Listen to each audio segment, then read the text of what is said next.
నవీన్ కుమార్ యాదవ్ యొక్క మరి ఆ విజయాన్ని తన విజయంగా భావించి మరి ప్రతి ఒక్క కార్యకర్త, ప్రతి ఒక్క మహిళా నాయకురాలు మరి అదేవిధంగా మరి అందరూ కూడా మరి తమదిగా భావించి మరి ఆంధ్రప్రభుత్వం ముచ్చటించేందుకు మన దగ్గరికి వస్తున్నారు. అమ్మ, మీ పేరు చెప్పండి, మరి విజయం పట్ల మీ యొక్క అభిప్రాయం ఎలా ఉంది? ఐఎమ్ శ్రీలక్ష్మి రెడ్డి, సేవాదళ్. ఎక్కడ కాంగ్రెస్ పార్టీ తరఫున ఎవరు ఎలక్షన్లో నిలబడ్డా, ఎవరి సపోర్ట్ లేకుండా సొంత స్వయం కృషితో ఎలక్షన్లో పోటీ చేసిన ప్రతి ఒక్కరికి సపోర్ట్ చేస్తున్నాము.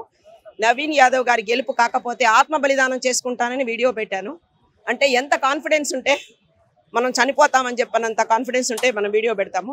సో మనం ఏంటంటే ఒకటే, అక్కడ నాకు ప్రాబ్లం ఏంటంటే మాగంటి గోపీనాథ్ గారు వాళ్ళ అవతల ప్రతిపక్షంగా ఎవరైతే ఉన్నారో మొదటి భార్య ఎప్పుడైతే బయటకు వచ్చి తన గురించి బాధ చెప్పుకుందో, తను ఉన్నా కూడా వేరే వాళ్ళు వచ్చి ఇట్లా ఆకుపై చేసి తన స్థానాన్ని ఆకుపై చేశారని చెప్పారు.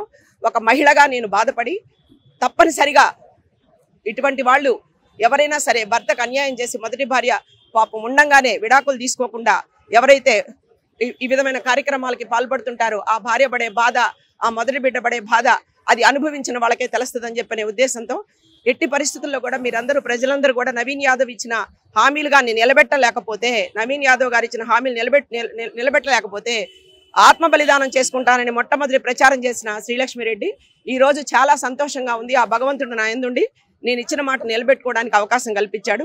ఎవరైనా సరే ప్రజలు 9849161302 నా నెంబరు. ఎవరైనా సరే నవీన్ యాదవ్ గారు మీకు ఇచ్చిన హామీలు నెరవేర్చకపోతే ఈ ఫోన్ నెంబర్కి మీరు ఫోన్ చేయవలసిందిగా కోరుతున్నాను. మీ తరఫున, రేవంత్ రెడ్డి గారి తరఫున, నవీన్ యాదవ్ గారి తరఫున తప్పకుండా మీ యొక్క హామీలు శ్రీలక్ష్మి రెడ్డి తప్పకుండా నెరవేరుస్తుందని ఆత్మవిశ్వాసంతో మరొకసారి విన్నవించుకుంటూ జై కాంగ్రెస్. ఈ విజయం ముఖ్యంగా కార్యకర్తలకి, ఎవరైతే అహరహరం పనిచేసి కాంగ్రెస్ పార్టీ గెలుపుకి ఎవరైతే కృషి చేశారో కార్యకర్తలు, అభిమానులకు మాత్రమే అంకితమని మరొక్కసారి మనవి చేసుకుంటూ జై కాంగ్రెస్. రైట్, మనతో పాటు మాట్లాడేందుకు మరి సీనియర్ కాంగ్రెస్ నాయకులు, అదేవిధంగా విశ్లేషకులు మరి దయానందం గారు మనతో పాటు, రైట్ దయానంద్ గారు మనతో పాటు ఉన్నారు. ఎస్ దయానంద్ గారు, ఇప్పుడు మరి విజయాన్ని ఎలా మీరు ఎంజాయ్ చేస్తున్నారు? జూబ్లీ హిల్స్ ఎన్నికల్లో బీఆర్ఎస్ పార్టీ అనేక అవాకులు చవాకులు చౌకబారు మరి ప్రసంగాలు చేశారు, అనేక ఆరోపణలు చేశారు. అన్నిటినీ అధిగమించి కాంగ్రెస్ విజయం సాధించిందంటే రేవంత్ రెడ్డి గారి మ్యాండేట్ని అంగీకరించినట్టే. రేవంత్ రెడ్డి యొక్క పరిపాలన దక్షతని కానీ, రేవంత్ రెడ్డి గారి యొక్క ఏదైతే ప్రసంగాలు కానీ, ఈ యొక్క తెలంగాణ ప్రజలు, కోటి రతనాల ప్రజలు తెలంగాణను ఇచ్చిన తర్వాత గత ప్రభుత్వం ఏం చేసిందో మీ అందరికీ తెలుసు. ఆ పరిపాలనలో ప్రజల పరిపాలన కాదు, కేవలం ఒక కుటుంబ పరిపాలన జరిగింది. నేడు రేవంత్ రెడ్డి వచ్చిన తర్వాత ఆర్థిక సంక్షోభంలో ఉన్నప్పటికీ అన్ని డిపార్ట్మెంట్లు చక్కదిద్దుతూ మరి ఇచ్చినటువంటి వాగ్దానాల్ని మరి అమలుపరచడానికి ఎంతో ప్రయత్నం చేస్తున్నారు. కానీ ప్రజలలో విషం జమ్మి మరి ఒక బ్యాక్వర్డ్ క్లాస్కి రిప్రజెంటేషన్ ఇస్తే రెండు రాజకీయ పార్టీలు కూడా బ్యాక్వర్డ్ క్లాస్కి ప్రాతినిధ్యం ఇవ్వకుండా అనేకమైనటువంటి ఆకర్షణలతో, విమర్శలతో, వికర్షణలతో వచ్చారు. కానీ వాళ్ళ యొక్క ఏదైతే ఆలోచనలు ఉన్నాయో, వాళ్ళ యొక్క విధానం ఏదైతే ఉన్నదో మొత్తంగా ఫెయిల్యూర్ అయిందని మనవి చేస్తున్నా. అక్కడ గెలుపు రేవంత్ రెడ్డి గారి గెలుపు, మహేష్ కుమార్ గారి గెలుపు, కార్యకర్తల గెలుపు అని ఈ కార్యక్రమంలో ఆన్ బిహాఫ్ ఆఫ్ కార్మిక సంఘాల సమైక్య తరఫున మేము క్యాంపెయిన్ చేశాం.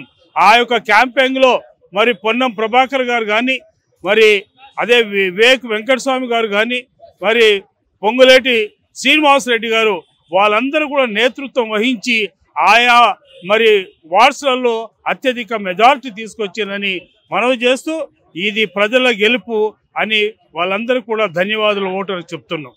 రైట్, మరి మనతో పాటు మాట్లాడేందుకు గండా సత్యనారాయణ రెడ్డి గారు ఉన్నారు, మరి గాంధీ భవన్ నుంచి. మరి వారు కూడా తన యొక్క సంతోషాన్ని పంచుకునే ప్రయత్నం చేస్తున్నారు. చెప్పండి, ఎలా ఫీల్ అవుతున్నారు ఈ విజయాన్ని? జూబ్లీ హిల్స్ ఎన్నిక ఇది రేవంత్ రెడ్డి గారికి కాంగ్రెస్ కార్యకర్తలు ఇచ్చే గిఫ్ట్.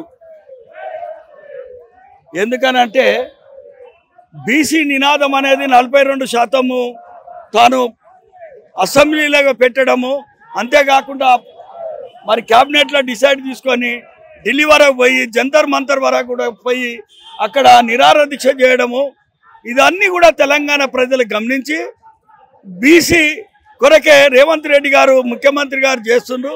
జోడు ఎద్దుల కొల్లాగల్ లెక్క ఒక పిసిసి ప్రెసిడెంట్ అధ్యక్షులు మహేష్ కుమార్ గౌడ్ గారు, ఇంకోటి ముఖ్యమంత్రి రేవంత్ రెడ్డి గారు ఇద్దరు కలిసి నవీన్ యాదవ్ గెలుపు కోసం రోడ్ షోలు చేయడం జరిగింది. అక్కడ ప్రజానీకం అందరినీ కూడా మరి ఎన్నికలు రాకముందే 200 కోట్లతో అభివృద్ధి చేయడం జరిగింది. ఆ ప్రాంత ప్రజల జుబ్లీహిల్స్ ప్రజలకు 14,000 రేషన్ కార్డులు ఇవ్వడం జరిగింది.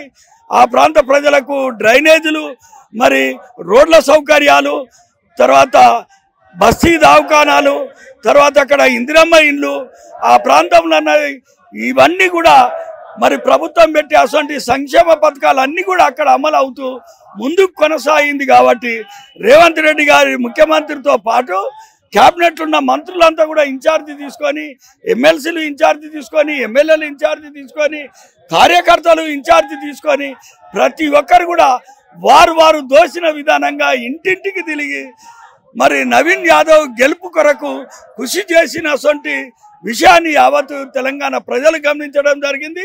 దీంతో బీజేపీ కానీ టీఆర్ఎస్ కానీ బీజేపీ కానీ బీఆర్ఎస్ కానీ వాళ్ళిద్దరు కూడా ఇంకా ఎక్కడ రేవంత్ రెడ్డి కోసం మాట్లాడుకుంటుంటే బాగుంటుంది.